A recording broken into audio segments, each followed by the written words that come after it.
a general consent, Board of Supervisor consent item, and one of the items was to approve this original budget. It didn't get approved because there was a 2-2 vote, and it all got moved to July 9th, okay?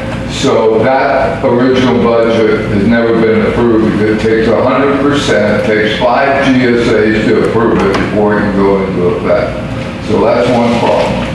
The second problem is the one we're talking about, which is this revised one. So this is a Bruce Gibson tactic.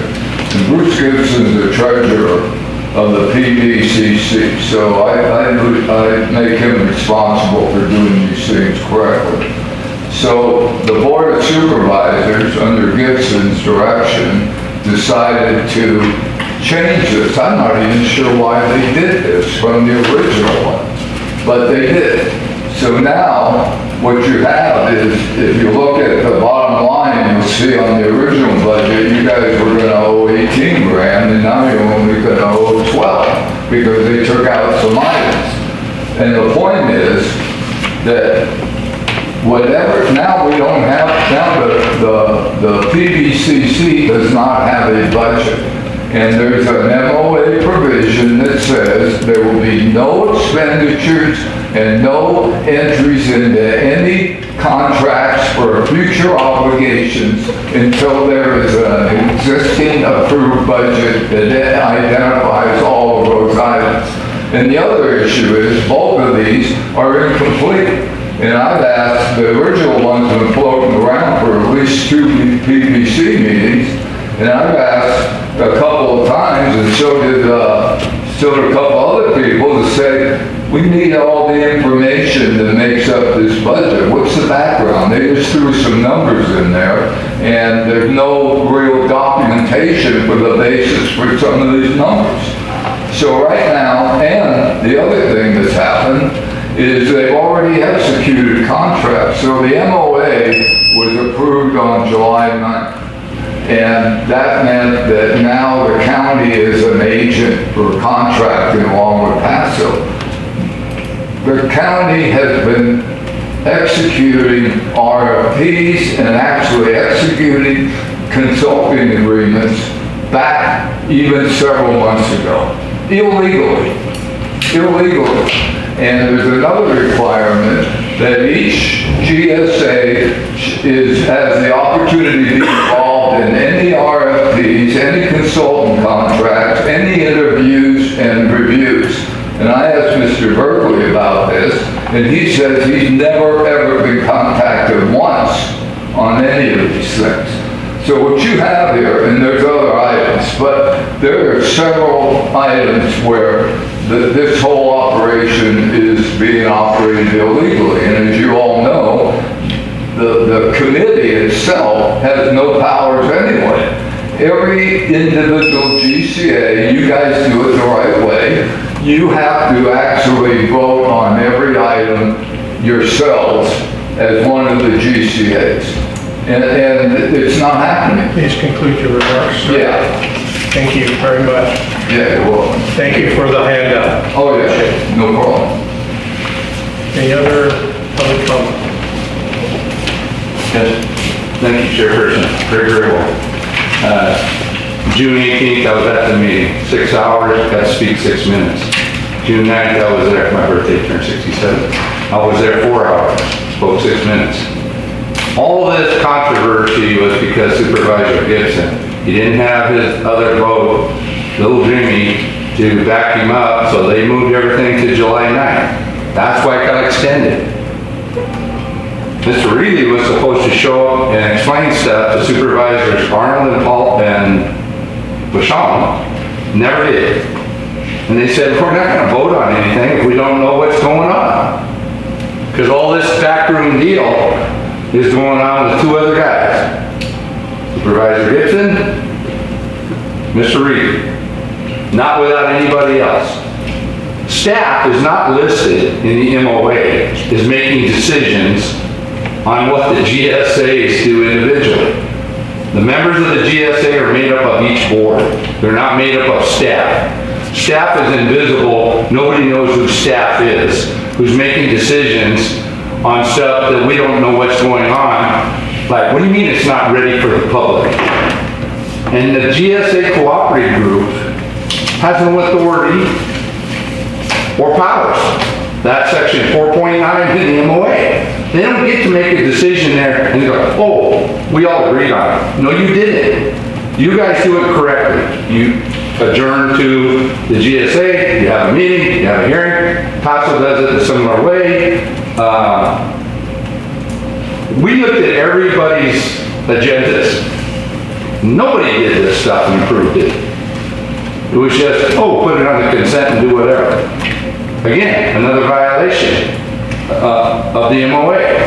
Why have the MOA? Why did you get into a JPA with these people when they can't even go by the MOA?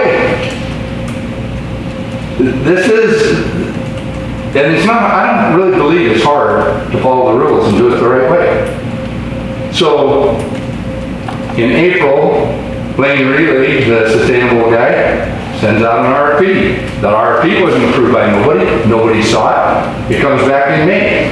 They accept the contract. Nobody saw the contract that was accepted. And then on June 4th, Rita Neal, County Council, signs the contract. Lane Reilly's not even an eligible contractor until July 9th. They gotta quit putting the cart in front of the horse. I mean, this is ridiculous. And then they said, well, if we don't do this, we can't do the 5-year look back or update, and we can't do the next 1-year annual report. The annual report's been done for 7 years because we still have a contracting agent. It's Paso Robles. Nothing was going to stop. Everybody just pays their fair share to Paso Robles instead of the county. It still gets done. It's always been done. We've never been late. We've never had a problem. I'll wait for the rest of it on the next item. Thank you. Thank you. Any other public comment? Okay. Moving on. Item 2, strategy for implementation of Paso groundwater sustainability plan. Discussion only. Direction may be provided to legal or general manager for future action.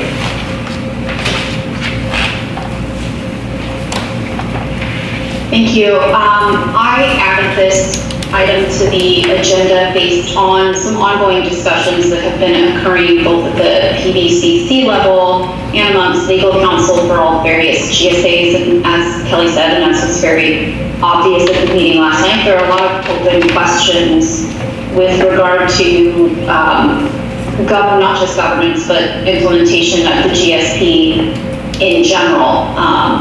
There appears to be a lot of steps towards implementation, but no full resolution as to how all those steps are going to be accomplished, how the financing for those steps are going to occur, and this item is to have an open discussion with this whole board regarding what it is you expect to see from the PBCC, what you expect to see as far as a governance level after the PBCC, if there is going to be another governance level, or if each of the GSAs will continue to work in their own regions only and deal with regional solutions as they come about. So at the PBCC meeting last night, there were several presentations regarding status of things. The ultimate conclusion from those was that we need, the PBCC needs more direction on what the GSAs want to do as far as governance and financing for the projects that are proposed to be done. The GSP contemplates that the SIGMA requires that the basin be sustainable by 2040. The GSP's purpose is to implement that sustainability. So there are several items in the management plan that set out a 20-year period by which those management items will be done. One of them is for San Miguel's responsibility to recycle water. In addition to that is the Miller program, amongst other things that the entities have agreed that they'll implement over the next 20 years.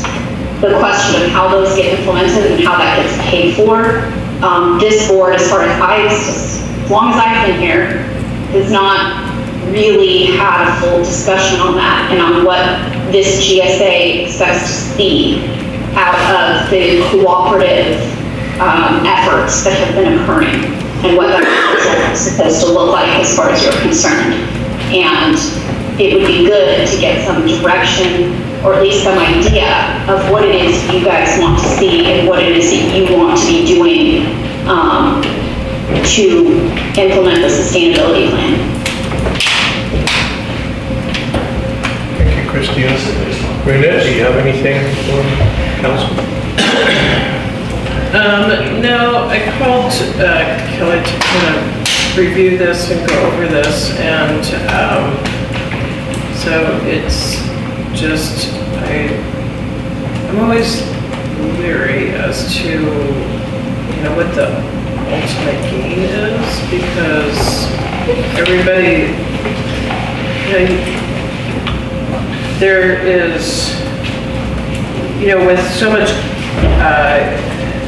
need for control and or, I don't know, it just feels,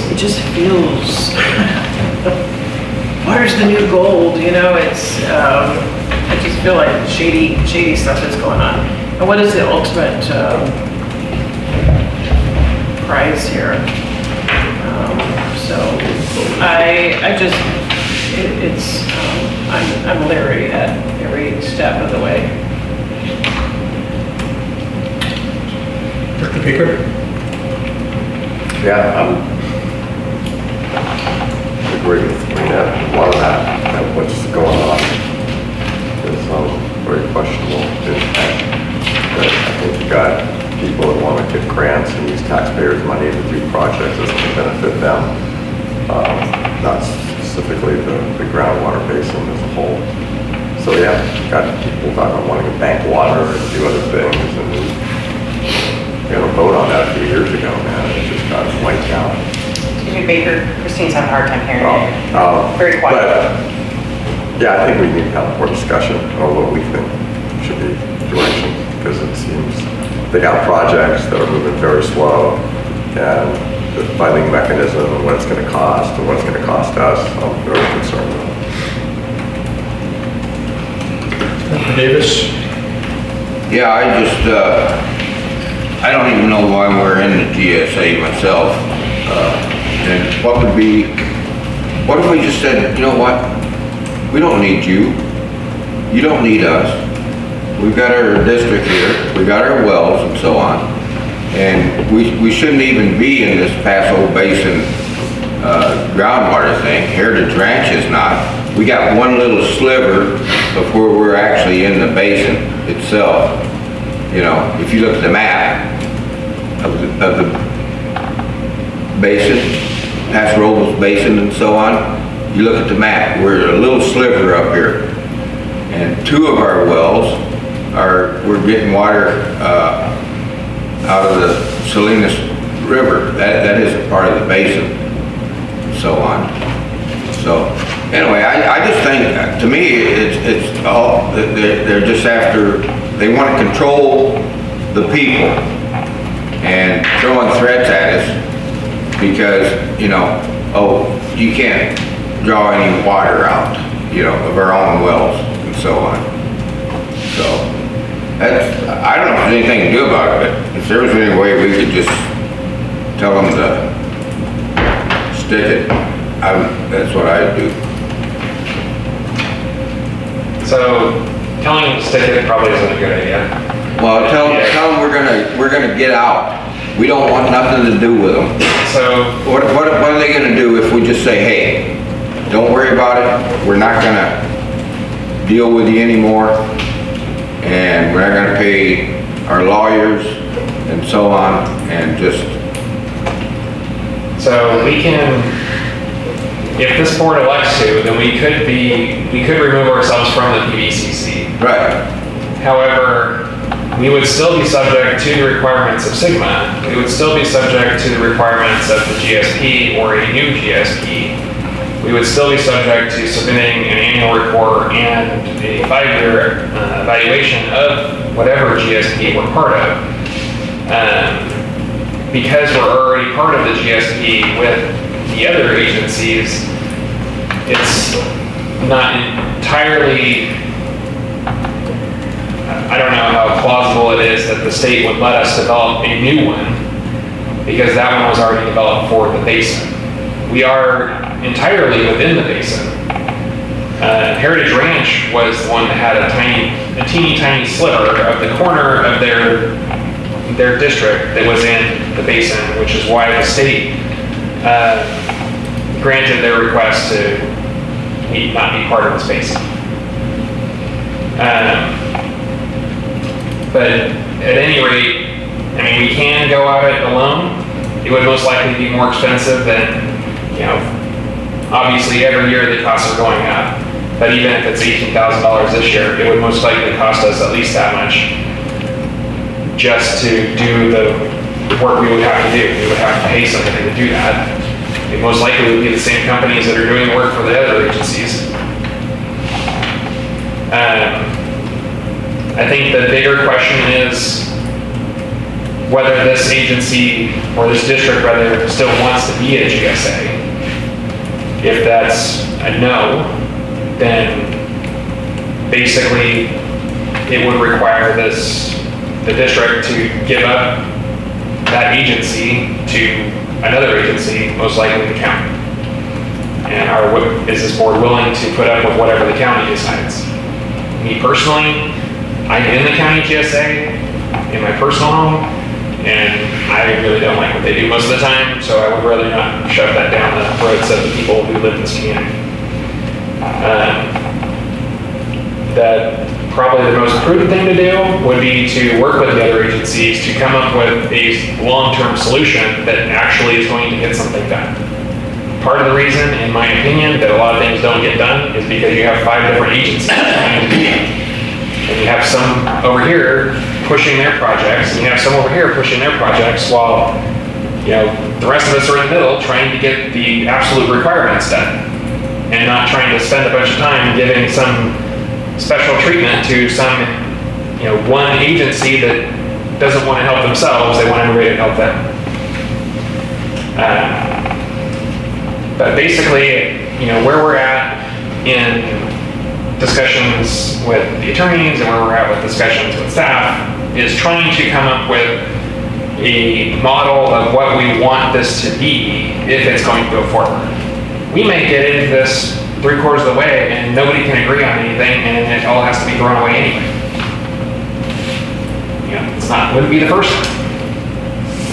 But this district's responsibility is to this district's citizens and the community of San Miguel. Part of that is making sure that we're not paying more for something than we should. Part of that is making sure that we're not being harmed somehow because of a special interest. But that comes down to making sure that what we're paying is appropriate, making sure that our vote matters, making sure that that if this becomes a JPA, that we're in a position that everybody is going to have a say in what it is, and that it's actually going to affect something. There's a lot of conversations about RFPs that go out or contracts that are awarded. The JPA would be more like this district, where we have a board, you have somebody managing that JPA that is responsible to the board. That type of scenario, you can get a lot more done, and a lot more done in an official capacity than you can trying to get things done through 5 different agencies, where it's been said over and over again that the PDCC doesn't have a whole lot of authority or any authority on its own. So there's a lot of decisions that have to be made. They're not all going to be made tonight. Tonight is really just to get started on a conversation on whether A, you guys are even willing to entertain this, B, if you have any sort of feeling on how you want it to look. If you know something that you definitely don't want, that's also important.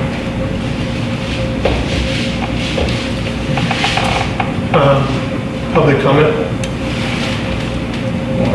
You go first. You're so beautiful.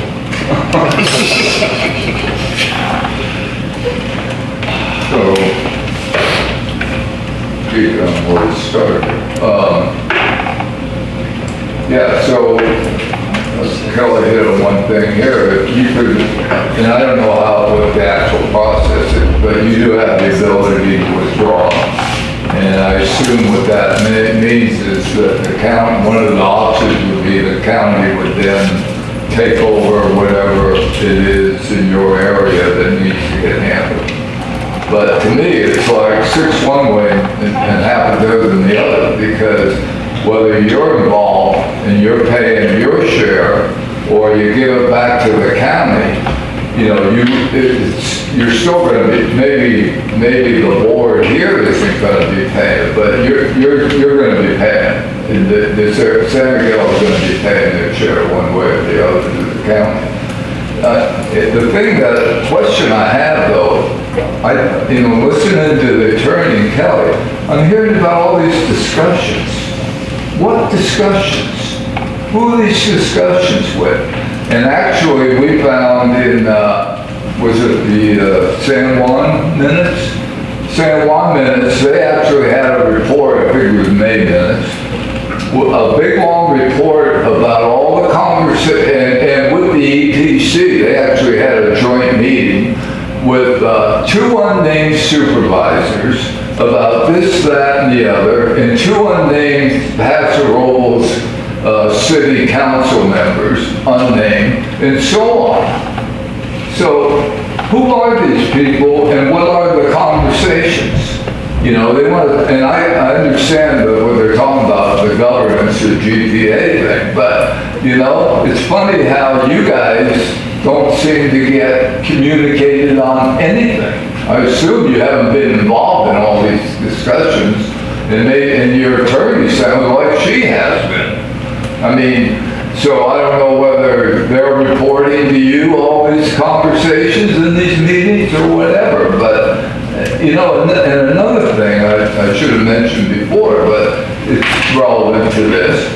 So the county, one of the issues was for monitoring, they had to draw up a legal agreement to be able to access people's property. So they want to monitor your well, and you have to sign this agreement. The county created the agreement, and it was approved by the county council. I don't even know if that's only good for the county district, or whether this is an agreement for all the GSAs. And that was presented in one of these recent board meetings, and I'm sure nobody has ever seen a draft of that agreement, unless you happen to look at that board meeting. So this is just another example of how things are happening behind your backs, in the background, and nobody really knows what the hell's going on. Thank you. Yes, thank you, Chairperson. Very well. Okay, there's a provision in the MOA for an agency to withdraw from the cooperative group. You're still a GSA. You're a GSA because of the state. You're not a GSA because of the county. They made you a GSA. The GSAs were supposed to be agencies that were already water agencies and that had land use authority and certain things like that. The 2 make-believe water districts are in violation of 4 parts of the water code. They should have never been part of this. But they started back in 2005 with their dirty shenanigans. So they want stuff that only benefits them. All of these projects, they're not projects, they're feasibility studies and this study and that study. One study they disapproved spending almost $300,000 on to study dropping state water in the Creston area and the where that ends up here, below here. I gave them 5 studies where it's already been done in 2008, 2015, 2016, 2018, 2020. Give you all the information. If you would like, at some time I would give you guys a 20-minute deal on state water, Nazi water, Salinas River water, the basin, and everything. I've been working on this for almost 14 years. These guys are a bunch of thieves and liars. And their only deal is to get whatever they can get through tax dollars to benefit them. A recycle project from Paso Robles, so they can sell their wastewater to some of these guys. Who's paying for the pipelines? Requirement in the water code was they had to have a system of works before they could become a water district. They have no system of works. They can't move water between any of their properties. There's other properties that aren't part of them in and amongst them. So, who's paying for this stuff? Why would you do a feasibility study on something you can't pay for? Right off the bat, they don't go for the low-hanging fruit. What's the low-hanging fruit? Paso Robles, use all your Nazi metal water. You have 6,488 acre feet. In the last 9 years, they've used about 1,000 to 1,100 every year. They've wasted almost 100,000 acre feet that could have been put to beneficial use. Didn't do it. How about covering all the ag ponds? There's over 60 of them that are 50 acre feet, so you don't have the evaporation. I mean, I could go on and on. Where's the stormwater project? Why don't you do a project instead of a study? I got 20 years of one room with studies in it from those same contractors or consultants, and all we do is keep paying consultants. There's not been one project done. The governor has an executive order where you can go do a stormwater project right now and certify yourself if you're a GSA. You guys can do your own thing. Your deal is inside your borders of your C.S.D. It's not outside. You don't have a problem. Did you know until 2012 it was illegal to catch rainwater? And they find out, oh, I guess you could get a bucket and catch the rainwater.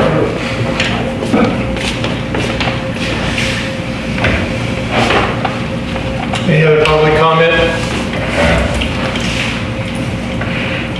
Christina, what direction are you looking for from the board exactly at this point? So just to be clear on the conversations that I've had, it's been the legal counsel for these other entities reaching out to me and asking what it is that San Miguel wants to do, because there aren't these conversations happening.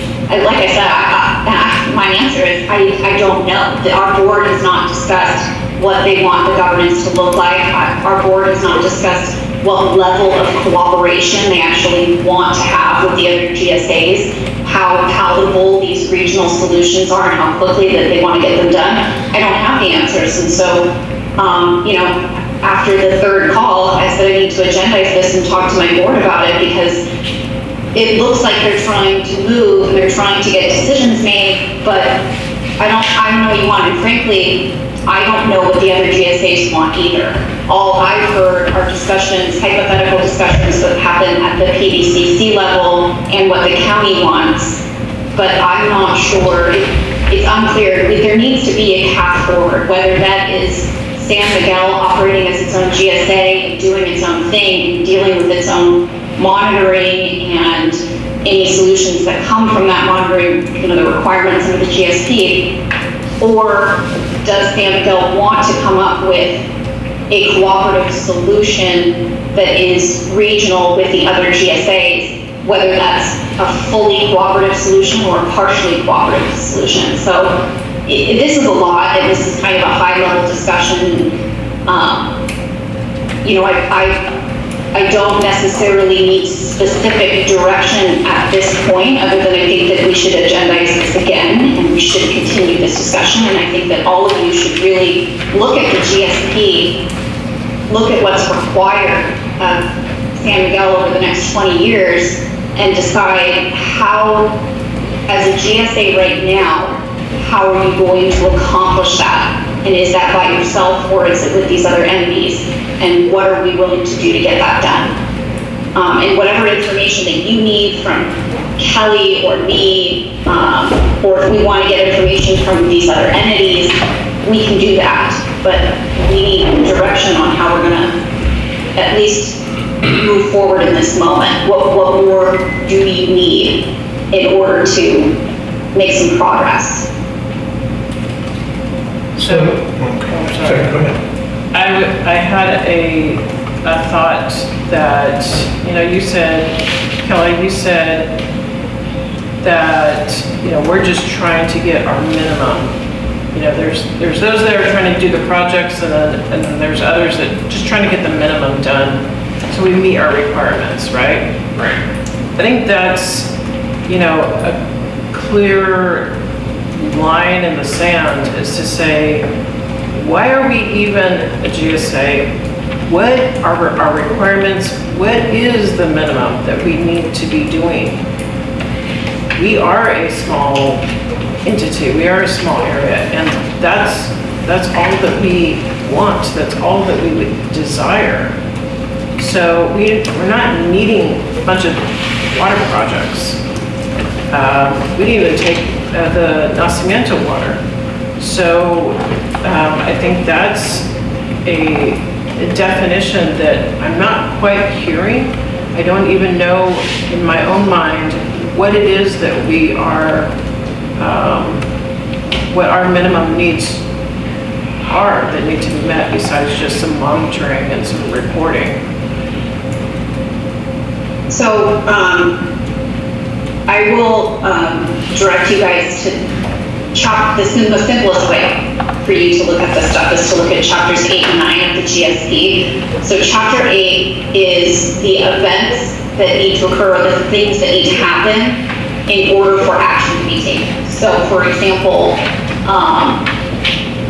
chronic lowering of groundwater levels, reduction in groundwater storage sustainable management criteria, seawater intrusion, subsidence, degraded water quality, right? There are things that are identified in the GSP that if any of the monitoring identifies this as a problem, then chapter 9 has your management actions and projects that you must do in order to address those issues that you've committed under the GSP to doing.